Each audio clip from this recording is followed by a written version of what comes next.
India is at war. आज जब आप ये वीडियो देख रहे हो तो भारत के 28 राज्यों में से कम 15 राज्यों में जंग जारी है। 8 security forces personnel were killed by Maoists in the jungle area of Kutru in Chhattisgarh. 15 अगस्त 2024 जब पूरा भारत 77th इंडिपेंडेंस डे के सेलिब्रेशन में बिजी था, तब हमारे ही देश का एक राज्य अपने 78th इंडिपेंडेंस डे का जश्न मना रहा था।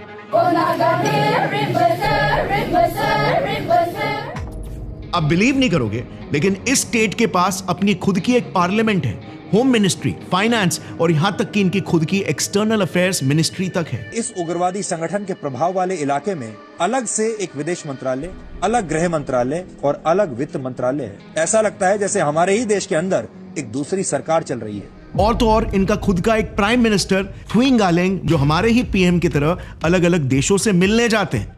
मतलब ये लिटरली इंडिया के ही अंदर अपना खुद का एक अलग देश बना के उसे चला भी रहे।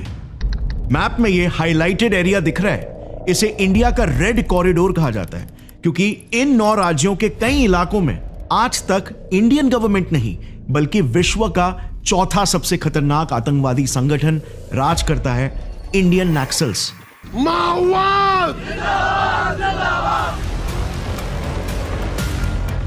दोस्तों, हमारे एक सब्सक्राइबर कह रहे थे म्यांमार पर भारत ने हमला किया है और दोस्तों तकरीबन 100 से ज्यादा ड्रोन से हमला किया है। तो दोस्तों वो नक्सल को मारा गया है। म्यांमार ऐसा मुल्क बना हुआ है जो भी आता है बजाकर चला जाता है। अगर आप ये वीडियो पूरी देख लेंगे तो आपकी भी आंखें बाहर आ जाएंगी कि भारत किस कदर नक्सल इस तरह की तहरीकों को छुपा रहा है। और दोस्तों उनकी मीडिया पर क्या चल रहा होता है, पाकिस्तान, बलोचिस्तान, पाकिस्तान का खैबर पख्तूनख्वा, तालिबान और BLA। लेकिन देखिए कि उनका आधे से ज्यादा दोस्तों भारत नक्सलवादियों के कब्जे में आ चुका है। आप इस वीडियो को देखकर बड़े हैरान हो जाएंगे। दोस्तों ये वीडियो हम खुद भी बना सकते हैं, लेकिन आपको पता है जब एक इंडियन ये बात करता है तभी आप लोग भी यकीन करते हैं। अब इंडियंस के मुंह से सुनिए कि भारत पर नक्सलवादियों का किस कदर कब्जा हो चुका है। भारत दोस्तों आजाद नहीं रहा। अगर पाकिस्तान के एक भी हिस्से में इस तरह के हालात बन जाए तो दोस्तों पूरा भारतीय मीडिया सुबह से शाम तक उस पर गुफ्तगू करेगा। लेकिन आप देखें तो भारत का इतना बड़ा हिस्सा आपको नक्शे में भी दोस्तों दिख रहा है, इतना बड़ा हिस्सा नक्सलवादियों के कब्जे में है। तकरीबन भारत की 32 रियासतों में से 16 रियासतें उनके अंडर है, उनका फाइनेंस है, सब कुछ उन्हीं का है। दोस्तों ये आप उसी की जुबानी सुनेंगे।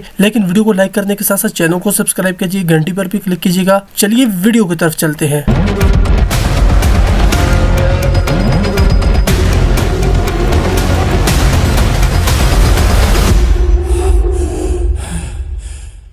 तालिबान, आईसिस और बोको हराम के बाद इंडिया के ये नक्सलवादी माओइस्ट पूरे दुनिया के सबसे क्रूर आतंकवादी माने जाते हैं, क्योंकि इनकी 20,000 सैनिकों की एक विशाल सी सेना है जो अपने मकसद को अंजाम देने के लिए किसी भी हद तक जा सकते हैं। मकसद हिंदुस्तान से लोकतंत्र, डेमोक्रेसी को हटाकर इंडिया को नॉर्थ कोरिया के जैसे एक हार्डकोर कम्युनिस्ट देश बनाना। इंडिया के इसी रेड कॉरिडोर में हजारों ऐसे गांव हैं जो कंप्लीटली नक्सलाइट इन्फेस्टेड है, और इनकी पूरी दुनिया ही हमसे इतनी अलग है कि आपको विश्वास नहीं होगा कि ये गांव वाकई में इंडिया के हैं। गवर्नमेंट ऑफिशियल्स, इंडियन आर्मी और यहां तक कि उन गांवों के लोकल लोगों में अपना खौफ फैलाने के लिए ये नक्सलवादी लोग एक्सट्रीमली इनह्यूमेन तरीकों का इस्तेमाल करते हैं, जैसे अपने दुश्मनों को जिंदा जला देना, पब्लिकली उनका सिर काट देना और उसे रिकॉर्ड करना, लोगों को भीड़ के सामने 3rd डिग्री टॉर्चर देकर उन्हें तड़पा तड़पा कर मारना, और सबसे खौफनाक, मर्डर करने के बाद उनकी लाशों को गांव के चौराहों में, पुलिस स्टेशंस के बाहर या फिर यूं ही पेड़ों पर लटका देना, ताकि पूरे इलाके में इन कॉमरेड्स की दहशत फैल जाए और कोई फिर इनके राज को दोबारा से चुनौती देने के बारे में सोचे तक नहीं। इन नक्सलियों के नियम कायदे भी बहुत ही क्रूर होते हैं। हर गांव में हर एक परिवार को एक बच्चा नक्सलवाद को कुर्बान करना होता है। वो जबरदस्ती उसे बचपन में ही अपने बेरहम दुनिया से वाकिफ कराते हैं, ताकि बड़ा होने के बाद वो बच्चा दूसरों पर तो छोड़ो, अपने ही खुद के परिवार पर भी जुल्म करने से कतराए नहीं। This innocent Rajveer Kherwar, surrounded by security personnel, is one among those who were forcibly abducted by the Naxals and thrown in to join the Naxal ranks. जाहिर है भारत के संविधान, कायदे, कानून कुछ भी नहीं मानते ये लोग। इनके खुद के अपने जन अदालत होते हैं, यानी कि पीपल्स कोर्ट, जहां पर ये कानून को बनाने से लेकर सजा सुनाकर पब्लिकली एग्जीक्यूट करने तक सारा का सारा काम भारी जनता के सामने ही करते हैं। माओवादियों की कार्यशैली, उनका अपना संविधान, उनका अपना कानून है। माओवादी जब भी किसी का अपहरण करते हैं तो उसे जन अदालत में सजा दी जाती है। इनके गांवों में इनकी खुद की अपनी एक पैरेलल गवर्नमेंट चलती है जिसमें इनका नेशनल फ्लैग, नेशनल सॉन्ग और यहाँ तक कि नेशनल डे सब कुछ हमारे देश से एकदम अलग पैरेलली बनाया जाता है।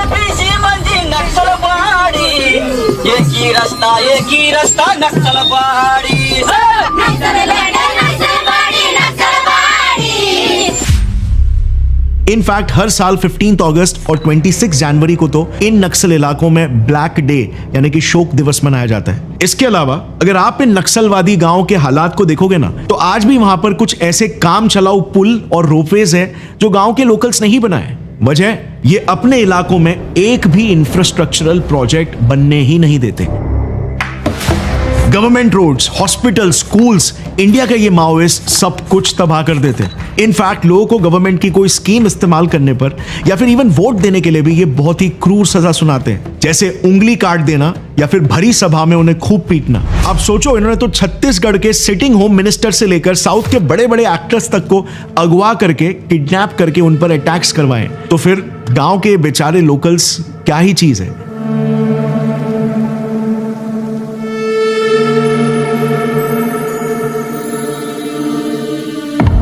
इसके अलावा नक्सल्स अपने इलाकों में अपनी खुद की ही एक अलग इकोनॉमी भी चलाते हैं। इन्होंने बकायदा टैक्स स्लैब्स बना के रखा हुआ है जिसमें लोगों को गाड़ी या बाइक से लेकर घर खरीदना हुआ या फिर अपना कोई भी बिजनेस करना हुआ, सबके लिए इन माओइस्ट को टैक्स भरना पड़ता है, जिस वजह से ऑफिशियल रिकॉर्ड्स के हिसाब से इनकी एनुअल इनकम करीब 100 करोड़ रुपए तक पहुंच जाती है। इसके अलावा ये गांव के मासूम किसानों से जबरदस्ती अफीम जैसे हार्ड ड्रग्स की भी खेती करवाते हैं जिससे वो सालाना 70 करोड़ रुपए कमाते हैं। Now definitely Indian government in पर कंट्रोल करने की पूरी कोशिश कर रही है, पर इसके बावजूद भारत के 38 जिलों में आज भी इनका ही राज है। ये नक्सल्स तो ओपनली कह चुके हैं कि उनका मकसद है 2050 तक पूरे देश की सरकार को गिराकर इंडिया को एक कम्युनिस्ट देश बनाना। अब जहां इंडिया के इन 9 स्टेट्स में नक्सल कॉन्फ्लिक्ट शुरू है, वहीं पर इंडिया के पूरे नॉर्थ ईस्ट में अलग ही भसड़ मची हुई है। हमें अब तक सिर्फ ये पता है कि मणिपुर जल रहा है, जो कि सही भी है, which is true.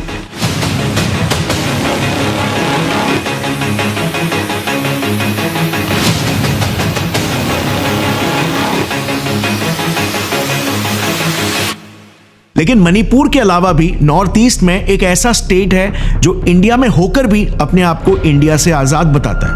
We are proud to be descendants of such a warrior race and I refuse to acknowledge myself as an Indian citizen. साल 1946 नॉर्थ ईस्ट में देश की सबसे पहली सेपरेटिस्ट रेबेलियन की शुरुआत हुई थी। कश्मीर से नहीं बल्कि नागालैंड से। AZ फीजो नाम के एक नागा लीडर थे जिन्होंने ब्रिटिशर्स के सामने नागालैंड को इंडिया से अलग एक सेपरेट देश बनाने की मांग रखी थी, लेकिन जाहिर है उनकी मांग कबूल ही नहीं हुई और इसीलिए फिर फीजो ने national socialist council of Nagaland NSCN नाम की एक आतंकवादी संगठन को जन्म दिया, जिसका आज तक सिर्फ एक ही मकसद है, अरुणाचल प्रदेश, मणिपुर, आसाम और पूरे नागालैंड से इन हिस्सों को अलग करके एक नया देश बनाना, called Greater Nagalim. And guess what, ये हमारे देश से एक डिस्ट्रिक्ट को आजाद कर भी चुके हैं, हिब्रोन। जैसे मैंने आपको वीडियो की शुरुआत में बताया था, ये जिला इंडिया के अंदर एक फुल्ली फंक्शनल ऑटोनोमस कंट्री है जिसका ऑफिशियल स्लोगन है नागालैंड फॉर क्राइस्ट।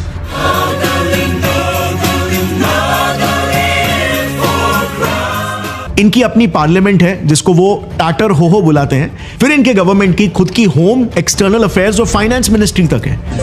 आश्चर्य की बात यह है कि इस उग्रवादी संगठन के प्रभाव वाले इलाके में अलग से एक विदेश मंत्रालय, अलग गृह मंत्रालय और अलग वित्त मंत्रालय है। ऐसा लगता है जैसे हमारे ही देश के अंदर एक दूसरी सरकार चल रही है। इसमें इनके सो कॉल्ड PM किसी बड़े देश के PM जैसे ही ट्रैवल भी करते हैं। इसके अलावा इस देश की अपनी खुद की एक काफी मॉडर्न और वेल इक्विप्ड 15,000 सोल्जर्स की आर्मी भी है, जिसमें एक एक्सक्लूसिव फीमेल बटालियन तक है। Can you believe it? ये वो सो कॉल्ड देश है जिसने हर साल की तरह पिछले साल 14 अगस्त को अपना 78th इंडिपेंडेंस डे मनाया था। हिंदुस्तान में होने के बावजूद भी पिछले 78 सालों से ये हिंदुस्तान से आजाद होने का जश्न मना रहे, वो भी एकदम ओपनली अपने सेलिब्रेशंस के वीडियोस सोशल मीडिया पर रिलीज करके। दे डोंट इवन केयर कि इसका परिणाम क्या होगा। इनफैक्ट बाकी रिबेल्स की तरह ये लोग इंडियन आर्मी से डर के भागते भी नहीं है। उल्टा अगर इंडियन आर्मी उनके द्वारा कंट्रोल्ड इलाकों में घुसने की कोशिश करे तो ये लोग उन पर भी हमला कर देते हैं। एंड सरप्राइजिंगली हमारी इंडियन आर्मी भी उनसे शांति से बात करती है।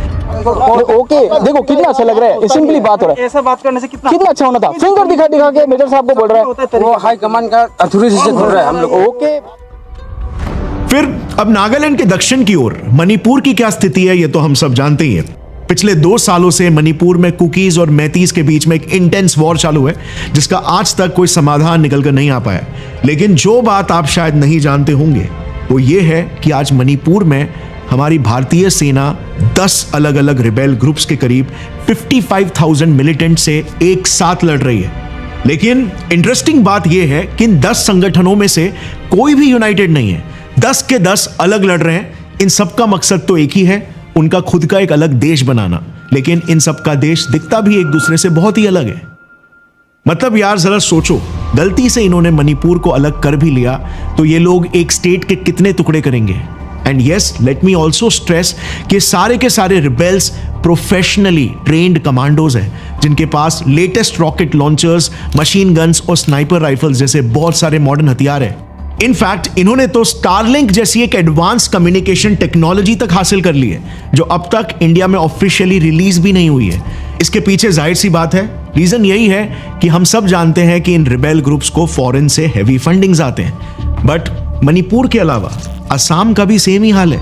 वहां पर गवर्नमेंट रिपोर्ट्स के हिसाब से मेजरली 3 रिबेल ग्रुप्स ने इंसर्जेंसीज फैलाए रखी है जिनका मकसद असम को इंडिया से अलग करके एक नया देश बनाना है। रही बात अरुणाचल प्रदेश की, तो वहां पर तो फिलहाल कोई मेजर सेपरेटिस्ट मूवमेंट नहीं है, लेकिन ये स्टेट नागालिम यानी नागास के फैलाए इंसर्जेंसीज का शिकार होते रहता है। ओवरऑल देखें तो गवर्नमेंट डेटा के हिसाब से 40% असम, 60% मणिपुर, 10% अरुणाचल प्रदेश और 50% नागालैंड मिलिटेंसी इन्फेस्टेड रीजन्स है। लेकिन इन सब में नुकसान हो रहा है सिर्फ और सिर्फ वहां की आम जनता का। These are the people who have been surviving for a year inside Manipur's relief camp. बोलता है भाई एक बार घर दिखाओ, घर तो है नहीं, सब जला दिया वो लोग ने। हर रात हर सुबह